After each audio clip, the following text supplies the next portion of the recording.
Jacksonville, Florida, November 3rd, 1998. The Lakewood neighborhood on the south side. A Tuesday evening just after 5, 8-year-old Maddie Clifton was outside playing golf, hitting balls up and down the street the way she always did. Everyone called her Maddie. She lived with her father Steve, her mother Sheila, and her older sister Jessie. Sports were her world: basketball, football, dance, piano. She moved between them all with an energy that seemed endless. One moment graceful on stage as a ballerina, the next diving into the grass during a game, completely fearless. But what people remembered most was her kindness. She noticed anyone who looked lonely or left out. She would walk right over, introduce herself, pull them in. That was just who she was. At 6:30, Sheila called the girls in for dinner. Jessie walked through the door alone. She said she had not been with Maddie and did not know where she was. Sheila stepped outside, called her name. No answer. She asked the neighbors. No one had seen her. Within minutes, Sheila dialed 911. Her voice was steady but strained. Maddie was 8 years old. She had been wearing shorts and a red t-shirt. The last time anyone saw her was around 5:30, maybe earlier. She had just disappeared. By nightfall, the street was filled with flashlights. Voices calling her name echoed through the dark. Neighbors poured out of their homes. Maddie was not just the Clifton family's daughter. She was everyone's daughter, everyone's little sister, everyone's friend. The neighborhood was close. Kids played together constantly. Parents knew each other. The idea that one of them could vanish felt impossible. The sun rose on November 4th. The search grew larger. If you were not at work or school, you were outside looking. Cars were stopped at every corner. National Guard troops arrived to check the sewers, the storm drains, the woods. They opened manhole covers, searched dumpsters, combed through miles of ponds and trees. The FBI joined in. A $100,000 reward was announced. Still, nothing. No clues, no clothing, no sign of her anywhere. Investigators began focusing on the people closest to the area. One name kept coming up. Larry, a man who lived 5 doors down from the Cliftons. He told police he had been outside that evening, chipping golf balls in his yard. He saw Maddie doing the same thing between his house and the neighbors. She walked off to get more balls. He never saw her again. Police interviewed him 10 times. One session lasted 8 hours. Larry had been arrested nearly 20 years earlier in 2 separate incidents involving sexual battery. Both charges were dropped. He admitted he failed a lie detector test, but said he had nothing to hide. He offered to give them whatever samples they needed. He said he understood why they suspected him. A 45-year-old man who played with children and had a criminal record. Of course they would look at him. After 4 days, police shifted their focus. They stopped concentrating solely on the neighborhood and began following leads that took them further out. Lieutenant Mark Foxworth said they had no evidence of an abduction. The child could have simply walked away. But as the days passed, the possibility of foul play grew stronger. On November 10th, 7 days after Maddie vanished, a neighbor across the street made a discovery that shattered everything. Missy Phillips had been walking past her son's bedroom. The room was a mess. She decided to clean it up. Her son, 14-year-old Joshua, had been out searching with everyone else. Joshua and Maddie played together often. Missy noticed a missing persons flyer for Maddie on his bedside table. Joshua had a waterbed. As she picked things up off the floor, she saw a wet spot. There had been a strange smell in the house for days. She thought the bed was leaking. She pulled up the mattress. The frame was collapsing. She started lifting everything off to fix it. Then she saw a small sock caught in the frame. She tugged on it. It would not come free. She got down on her hands and knees and looked under the bed frame. A small foot was in front of her. For a moment, her brain refused to connect what her eyes were seeing. Then the panic hit. She ran out of the house, found a police officer on the street, and pulled him back inside. And within minutes, police tape went up. The house filled with officers. Missy had just found the decomposing body of Maddie Clifton under her 14-year-old son's bed. Maddie's hand was still clutching the frame. Police had searched the Phillips house twice during the week. They had noticed the smell, but everyone assumed it came from Joshua's pet birds. An impromptu prayer circle formed on the street. News cameras arrived. A televised press conference announced that the 8-year-old had been found. The air felt thick. You could see it in the faces of everyone standing outside. It was a dark day for Jacksonville. The autopsy revealed that Maddie had been beaten with a baseball bat, stabbed in the throat, and stabbed multiple times across her body. Her shorts and underwear had been removed and were found near her. There was no sign of sexual assault. The knife and baseball bat were still in the room. Steve and Missy Phillips met their son at the police station. Missy was in tears. She knew that while she sat there, the Cliftons were still at home praying this was all a mistake. Steve told Joshua to tell the truth. Joshua did not deny it. With his father sitting next to him, he told them what happened. Maddie had knocked on his door wanting to play. He said he told her he had to do his chores, but she kept asking. He finally agreed, but only for a few minutes. His dad would be home soon. He said he was scared of his father, who drank heavily and was violent. He did not want to get caught breaking the rules.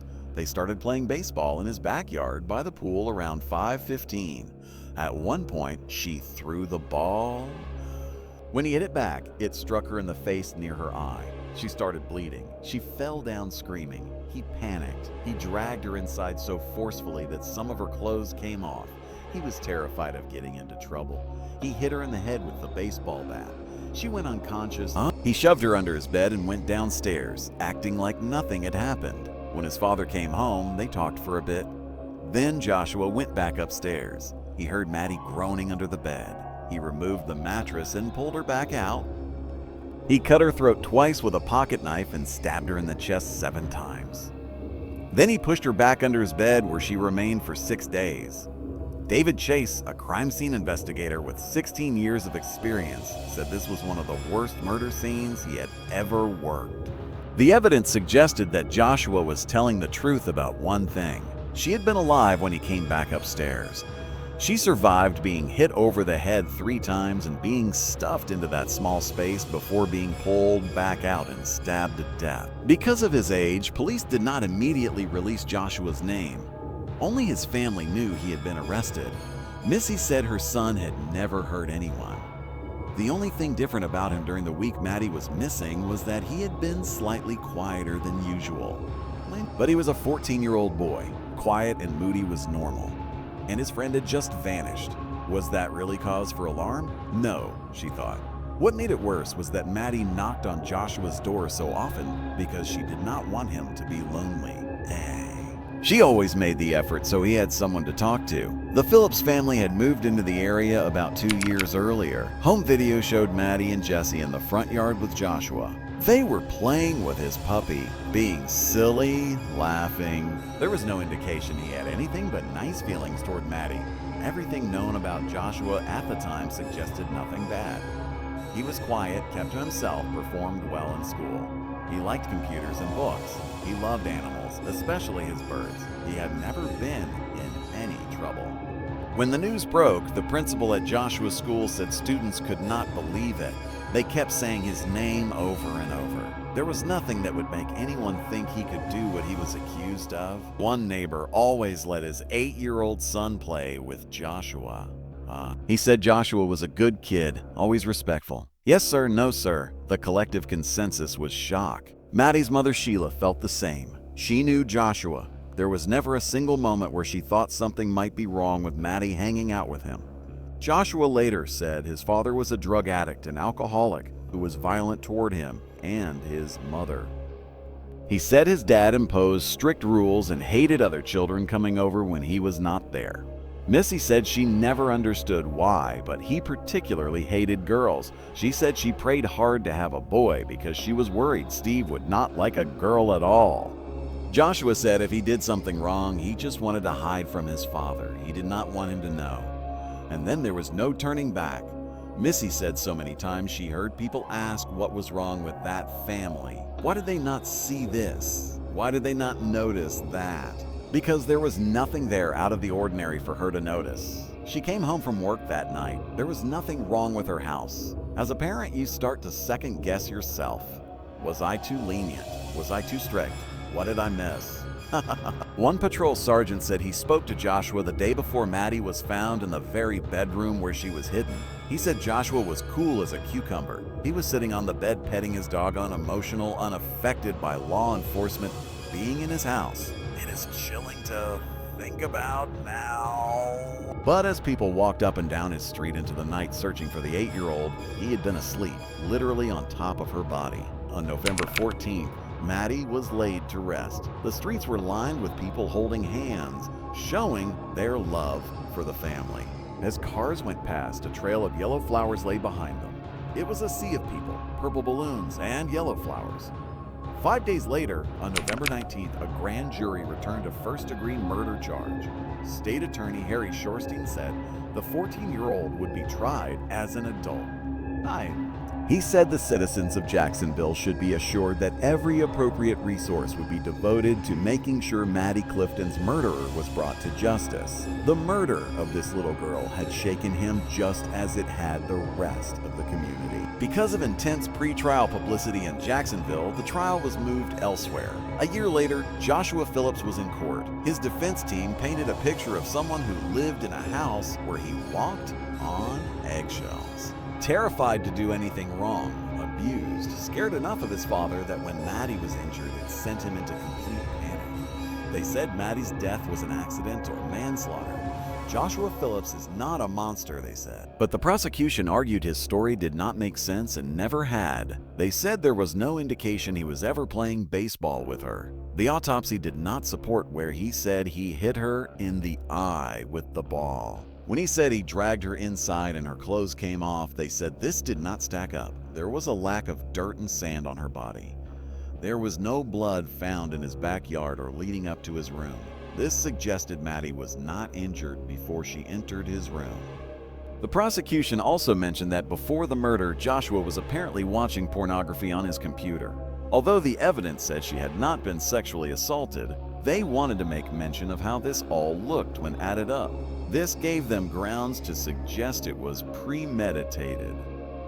Ooh! He had lured her into the house to hurt her. After a tough trial, the verdict was in. Guilty of murder in the first degree. Joshua Patrick Phillips was sentenced to life without the possibility of parole. At 15 years old, he became inmate number 11,775. Joshua appealed in 2002. His conviction was upheld. As the years went by, Maddie's name was still being spoken everywhere. A memorial playground was put up at her school. Everyone agreed it was the perfect tribute to someone who not only loved to be playing outside, but also loved getting other kids to play together and make friends. In prison, Joshua said he started thinking about what Maddie missed out on. He said the entire time he was putting himself in a fantasy world that nothing had happened. That was his defense mechanism. He never made the decision to ignore it. He just did. He said he had grown a lot. This had taught him to understand just about anybody's pain. He had learned to almost completely put himself in somebody else's shoes and really feel whatever they were feeling. It had taught him to be a better person. Following a 2012 Supreme Court ruling that found mandatory life sentences for juveniles unconstitutional, Joshua's sentence was thrown into question. In 2017, he was back in court to be resentenced. As the evidence was all read out again, Joshua looked down and shielded his eyes as retired evidence technician David Chase described how Maddie was found. Joshua spoke for about 5 minutes on the stand directly to Maddie's family. He said he had wanted to say this for a very long time and was grateful this chance had arrived. He said he did not pretend to know or understand their pain or to grasp the void he had created in their lives, but he did understand pain. He had become quite intimate with suffering. Growing up in prison, he had seen many dark things and been to some dark places. Many times throughout this journey, he came driftingly close to ending his life just to escape it all. Guilt, despair, pain, hopelessness, fear, and shame. Each time he was somehow able to continue on, mostly because he could not stand to put his mother through any more trauma. She had been through enough. He said he did something horrible. He was so sorry. Even now, after all these years, it was unfathomable that all this could have occurred. It tore his mind asunder to know he stole such a precious life from them, from the world. He prayed every day that they were able to live their lives in spite of the injury he caused. He was supremely grateful to have an opportunity of physical freedom. Yet any joy that arose in his heart was immediately tempered by the knowledge that these proceedings brought all involved once again face to face with the horror that occurred in 1998. when he walked the rec yard in chains. He looked to the sky through mesh wiring and thanked God repeatedly for giving him hope. His next breath was always devoted to wishing peace and healing upon them all. His hopes, fears, and wishes probably meant nothing to them, but they were there all the same. May you know peace. May you be free from suffering. May God bless you and heal your wounds as much as possible. Maddie's family also spoke. They said during these past few days, they sat in the courtroom and listened to all the classes the defendant had been able to take. What classes had Maddie been able to take over the past 18 years? They did not walk her down the aisle at her wedding. They were not given the gift of her grandchildren, all taken by one evil, senseless act. And they still did not know why. They were raising their girls in a Christian home where they prayed every day. What they did not know was that the devil himself had moved in right across the street. The same devil that picked up his flashlight and proceeded to look for her, knowing good and well where she was the whole time. Now, had he really changed? They hoped he had. That was a good thing if he had. They conceded he had been a model prisoner. The question was, did that guarantee he would be a model citizen out in society when he had access to pornography and access to young girls? The most troubling thing about this case was that they still had that why question out there. He had all these certificates and had found peace with his life, and that was great. But they still did not get to talk to Matt. They still did not get to watch her graduate from high school, graduate from college, watch her get married. They did not get to do any of that, and they just did not think it was fair. Forgiveness was not in their hands. They were Christians. They believed in God. At the end of the day, it was not their job. As they waited for a final decision from the judge, Jessie spoke about her childhood home. This was Maddie's room right here, she said. She kept their doors open and they would yell at each other through the hallway in the middle of the night, tell each other stories. Maddie would end up in her bedroom asking if she could come sleep with her. Jessie said this was the best years of her life. Being here just felt like home. Joshua received another life sentence with the possibility of review after 25 years. The judge said it was a sad day for him. He had to go through this process and was just trying to do his duty the best he could. He wished Joshua well. He said there was an opportunity even with life in prison to have a meaningful life. In 2020, Joshua appealed. The Florida Supreme Court rejected it. In mid-2025, the now 41-year-old was back in court again to ask for another review of his sentence, citing the completion of his 25-year mandatory term. Veteran prosecutor Bernie De La Rionda said he was so sorry the victim's family had to go through this again. Joshua Phillips was brought back to the Duval County Jail. Court documents showed Phillips formally applied for a sentence review, writing that as of this date, he had completed his 25-year mandatory term and now respectfully applied for an individualized sentencing review. This is still going through the court system. Every single time he is back in court, Maddie's family are right back there too. But more than that, both physically and mentally, they are back in 1998. After he was convicted, District Attorney Harry Shorstein and Sheriff Nat Glover admitted they had second thoughts about him getting a life sentence without the possibility of parole due to his age. Harry said he had no issues with charging him as an adult or with first-degree murder. They were the right decisions at the time because the crime was so awful. But he said he regretted not offering a second-degree murder plea, which would have given the judge more discretion. He said it was a draconian sentence. If there was a case for executive clemency or parole, he would support it, not for it to be done today, but for reconsideration of the life sentence. When death happens, especially a death like this, everything big changes, and everything you might see once is small changes too. The silence is often deafening. Jessie said it moved the course of her life and she started to lose her identity. She described herself as a nerdy kid growing up, never wanting to be with the popular kids, often being picked on. But suddenly, with the murder of her sister, everyone wanted to know her. She felt as though she was no longer Jessie Clifton. She was Maddie Clifton's sister. Being stuck in that place of never wanting to forget she was her sister, but also grieve her sister and then try to navigate growing up and being her own person, it must have been so challenging. Missy Phillips, Joshua's mother, had a very similar journey, one that even ended up bringing her and Jesse together. 2 years after Joshua was sentenced, his father, her husband, was killed in a car crash. Missy just wanted to pull away from society and split her time between Jacksonville and North Central Florida, hoping she could reinvent herself. She would sit at the window waiting for Missy to pull up in the driveway with her shopping so she could run outside and help her carry it all in. No matter how anyone looked at Missy as she walked past, Jessie, just the way her little sister always did, would not have anyone feel alone. Jessie said Missy was such a sweet, kind person. She did not deserve what happened. She felt everyone was against her. She found Maddie, and Jessie could not even imagine that. And then to realize what her son did, that was a lot for one person to handle. Missy sent the family a Christmas card each year. Through a lot of the earlier court hearings, both Sheila and Missy would sit together. "She's a mother," Sheila said. Missy said they had a shared sorrow, but as mothers, they understood each other's position. She thought if the situation was reversed, Sheila would be doing the same thing she was doing.